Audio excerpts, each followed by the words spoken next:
Kita berdoa, kasih karunia dan damai sejahtera dari Allah Bapa dan dari anaknya Yesus Kristus Tuhan kita. Amin. Shalom saudara-saudara yang terkasih di dalam Yesus Kristus. Kita disapa firman Tuhan kita pada hari ini yang terambil dari 1 Korintus pasal 9 ayat 24. Saya akan membacanya untuk kita.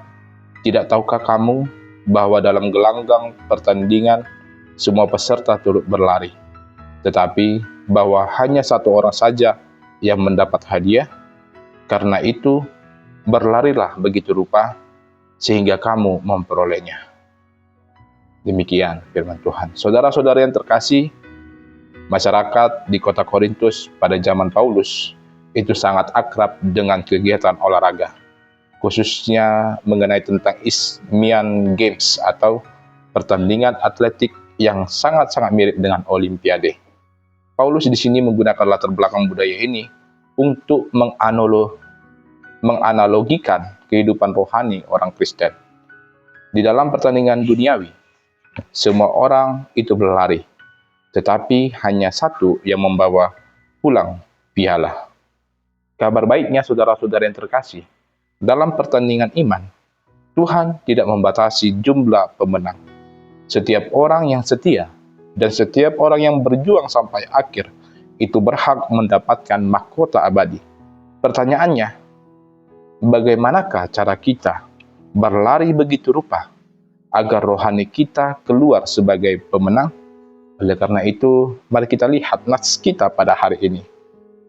Dikatakan di dalam teks kita pada hari ini, semua peserta turut berlari, tetapi hanya satu orang saja yang mendapatkan hadiah. Di sini, saudara-saudara terkasih, Paulus tidak sedang mengajarkan bahwa di dalam surga hanya ada satu pemenang, dan orang Kristen lainnya akan gagal.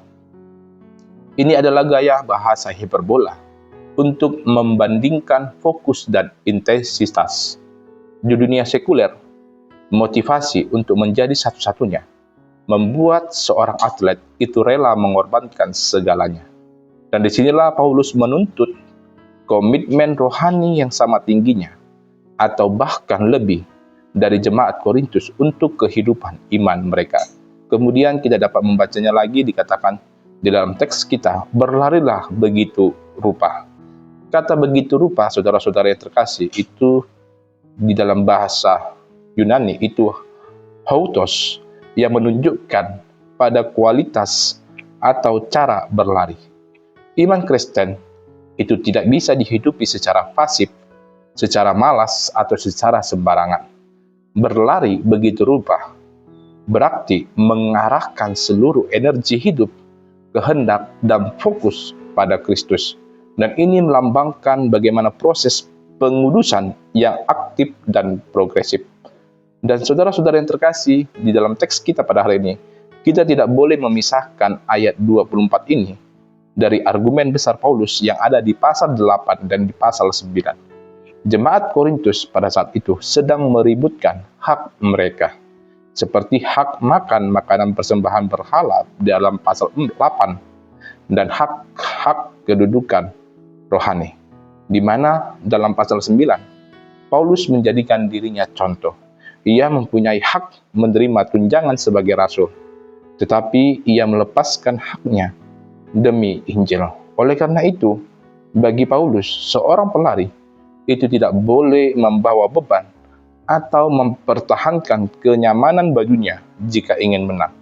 Mengikuti Kristus menuntut kerelaan untuk membatasi kebebasan pribadi demi pertumbuhan iman sesama jemaat dan pemberitaan Injil. Kemudian juga kita dapat melihat Bapak Ibu saudara-saudara yang terkasih di dalam ayat selanjutnya, yaitu ayat 25, di mana Paulus mengontraskan mahkota daun yang fana dengan mahkota kita yang abadi.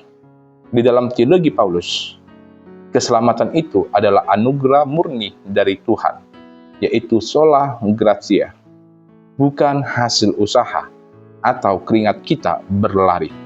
Oleh karena itu, hadiah atau mahkota dalam konteks ini merujuk pada upah kesetiaan dan kesempurnaan keselamatan di akhir zaman ketika kita bertemu dengan Kristus.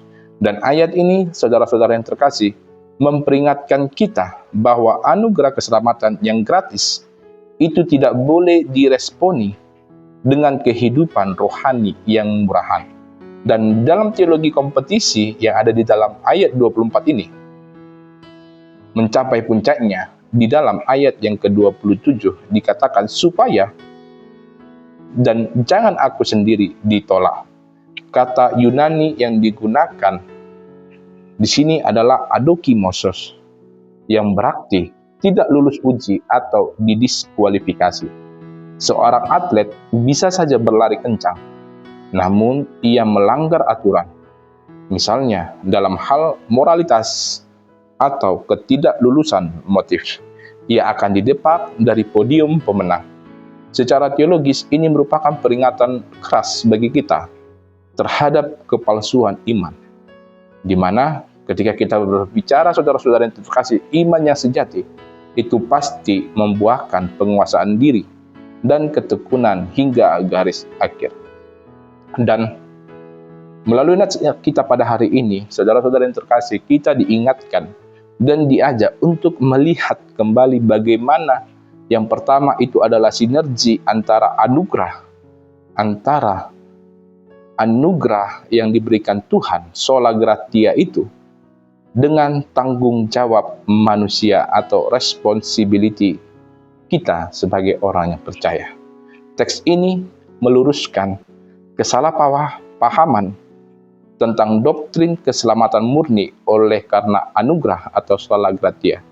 Paulus di sini menegaskan bahwa keselamatan yang diterima secara cuma-cuma dari Kristus itu tidak berarti kita sebagai orang percaya bisa hidup secara pasif atau sembarangan. Anugerah Allah tersebut tidak meniadakan disiplin manusia. Bahkan justru, saudara-saudara yang terkasih, anugerah itu yang menggerakkan dan memampukan kita untuk berlari dengan sungguh-sungguh. Dan keselamatan itu adalah hadiah. Namun menghidupi keselamatan itu menuntut respon yang aktif berupa ketaatan, kerja keras, dan keseriusan radikal. Iman yang menyelamatkan adalah iman yang dinamis dan berbuah, bukan iman yang statis. Kemudian yang kedua, saudara-saudara yang terkasih, kita dapat melihat tentang penyangkalan diri dan pembatasan kebebasan.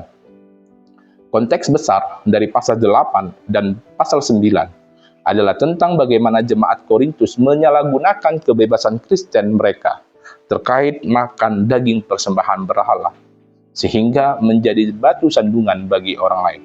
Menjadi pemenang di sini adalah justru berarti rela untuk kalah secara ego. Kebebasan sejati di dalam Kristus bukanlah hak untuk melakukan apa saja yang kita mau, melainkan kebebasan untuk menguasai diri, menanggalkan hak-hak pribadi kita, dan membatasi kenyamanan diri demi memenangkan jiwa-jiwa lain bagi Injil. Dan yang ketiga, Bapak, Ibu, saudara-saudara yang terkasih, kita dapat melihat bagaimana ketekunan orang kudus dipertemukan dengan bahaya kehilangan kelayakan. Ayat ini, saudara-saudara yang terkasih, memberikan peringatan eskatologis kepada kita yang sangat serius. Melalui frasa di ayat yang ke-27, jangan aku sendiri ditolak atau didiskualifikasi.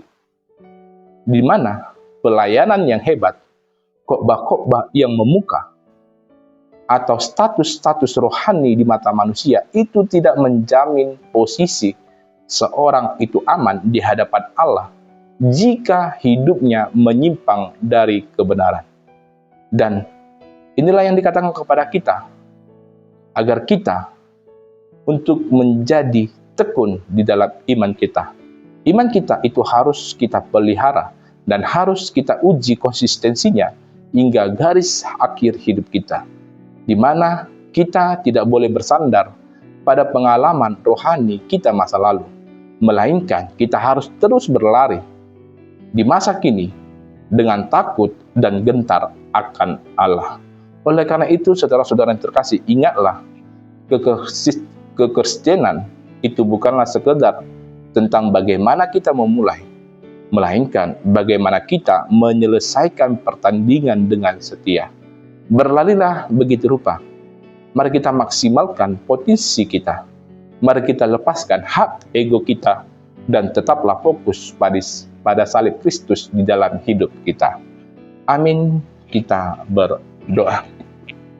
Terima kasih ya Allah Bapa atas kasih karunia-Mu yang Engkau berikan kepada kami hingga pada saat ini. Terlebih, terima kasih atas teguran dan motivasi dari firman-Mu pada hari ini. Kami mau menjadi pemenang-pemenang iman, bukan menjadi penonton yang pasif. Tolonglah kami ya Bapa agar tidak menukar mahkota abadi di surga dengan kesenangan dosa yang fana di dunia ini. Tanamkanlah firman-Mu di dalam hati kami, agar ketika kami melangkah keluar dari zona nyaman kami dapat menghidupinya dengan disiplin dan integritas kami. Pimpin kami setiap langkah-langkah kaki kami di dalam gelanggang kehidupan sepanjang minggu ini, hingga kami semua berkumpul kembali di garis akhir bersama-Mu. Hanya di dalam nama anak-Mu Tuhan Yesus Kristus kami berdoa dan mengucap syukur. Amin.